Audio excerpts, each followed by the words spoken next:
The right to farm will not be on your November ballot. Ahead on Grow, find out why the senator who created it wanted it off the table for now. 400 bushels an acre for corn for real. It happened and one farmer gets recognized for the achievement. And sustainability, a topic seeping into the state's main water supply. See what's being done to address challenges facing the Ogallala Aquifer. Get ready to grow.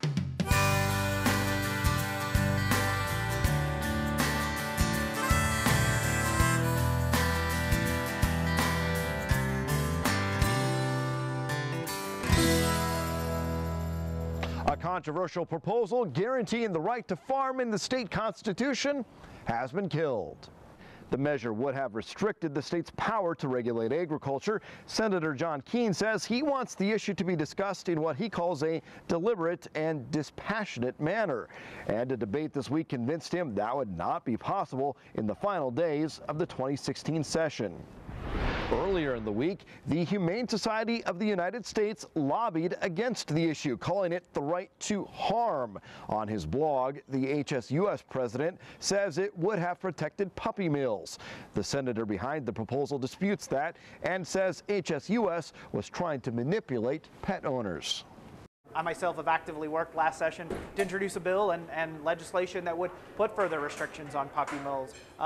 Yet that continues to be a wedge issue and exploited and misrepresented among voters. And that's a really dangerous trend.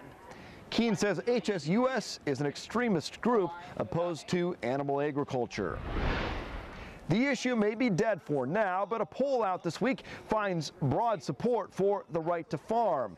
A survey of likely voters found about 65% say they would vote in favor. Support even higher in central and western Nebraska, where 3 out of 4 said they would vote yes. Farmers Union opposes right to farm, saying it would protect corporate agriculture, and Farm Bureau calls it a Hail Mary play, saying it was time to go back to the playbook and start over.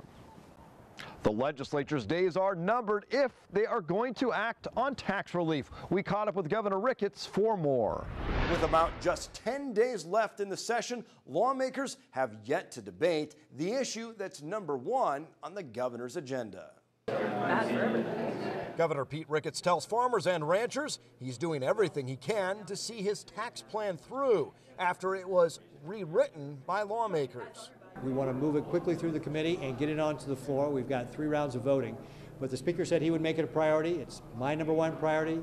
The bill by Senator Mike Glore would impose new spending restraints on community colleges. So if they are carrying budget over, it limits to 3% a year, so it helps on the expense side. Taxes on home and commercial property are up 8% compared to 66% on farmland.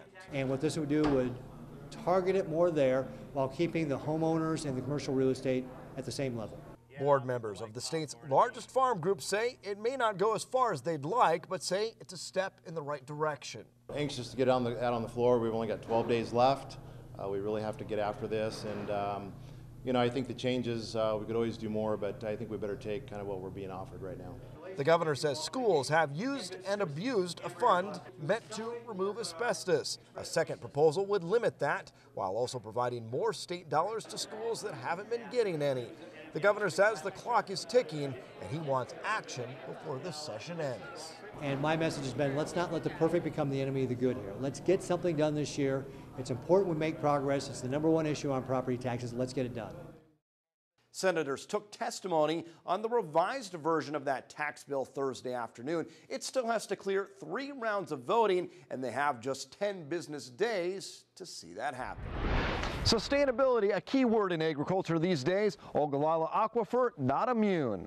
A grant was awarded to address sustainability on the main source of ag and public water for Nebraska and 7 other states. $10 million over 4 years will help research and fund UNL extension activities to address water challenges in the Ogallala Aquifer region.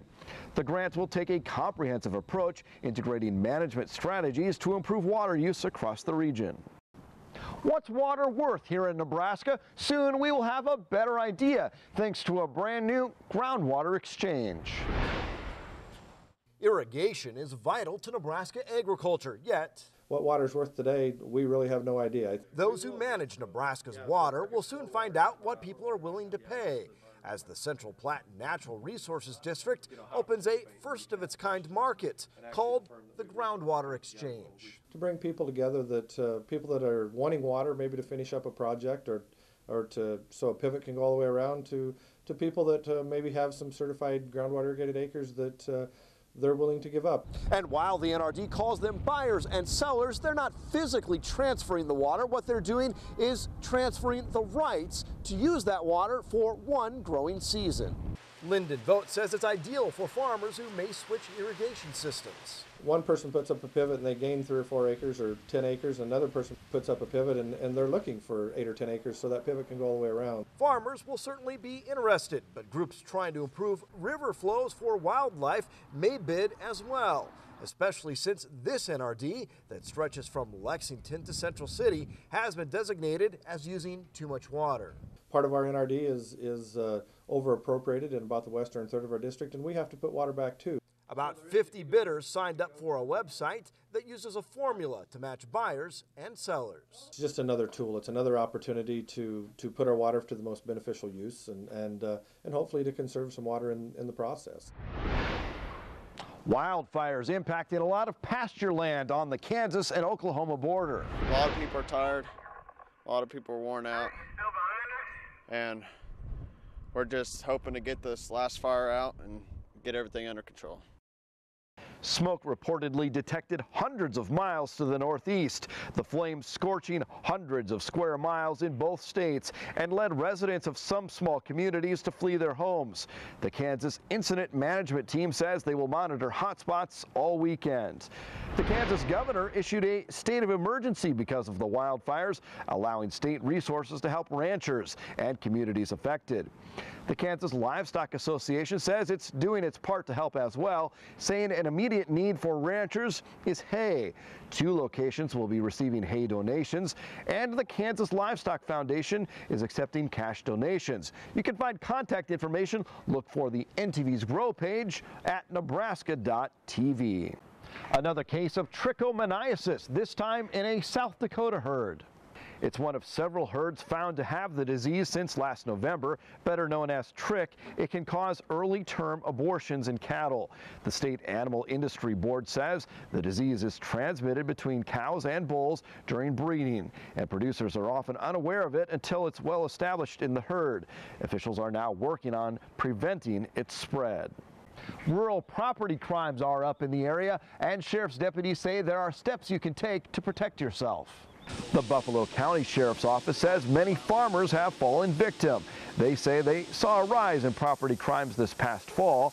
The Sheriff's Office says the colder months are prime time for thieves to steal from farm sheds because the sun goes down earlier. Copper wire, irrigation pipes, and tools among the items stolen. Officials say because these incidents are often a crime of opportunity, farmers should protect their property with security systems. What happens is if there's a suspicious vehicle that comes onto a farmstead, the game camera will take a picture of the vehicle, and sometimes we'll even get the license plate of the vehicle, and we can track suspects that way.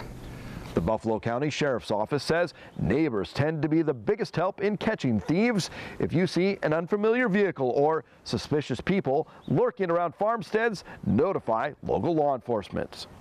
A new study says climate change may benefit the quality of some wine. The study conducted by Harvard University and NASA looks at harvesting data from Western Europe over 400 years. It found the higher temperatures in France and Switzerland are causing earlier wine grape harvests. Earlier harvests are typically associated with higher quality wines. But researchers warn that may not hold true as climate change intensifies. A life cut short in an elevator accident. Now many are coming together to help a family in need. 41-year-old Jason Weston from Kearney got caught in an auger last week and died at the scene. It happened at CPI's Hayland elevator near Prosser. Now employees from CPI set up a GoFundMe page. You can search out Jason Weston at GoFundMe, or you can also go to our NTV's Grow page for a link at nebraska.tv.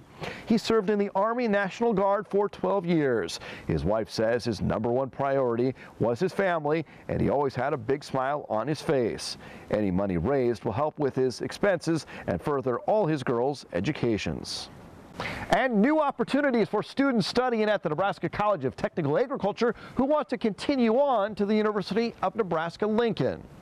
They signed a 2+2 agreement. This means students can complete the first 2 years at NCTA in Curtis and then transfer to Lincoln to complete their final 2 years and earn a bachelor's degree. NCTA is focused on tangible learning activities and hands-on education relevant to modern agricultural careers. It was recently named a top 50 two-year institution by the Aspen College Excellence Program. Growing 400 bushels of corn an acre. We will hear from a national yield contest champion coming up.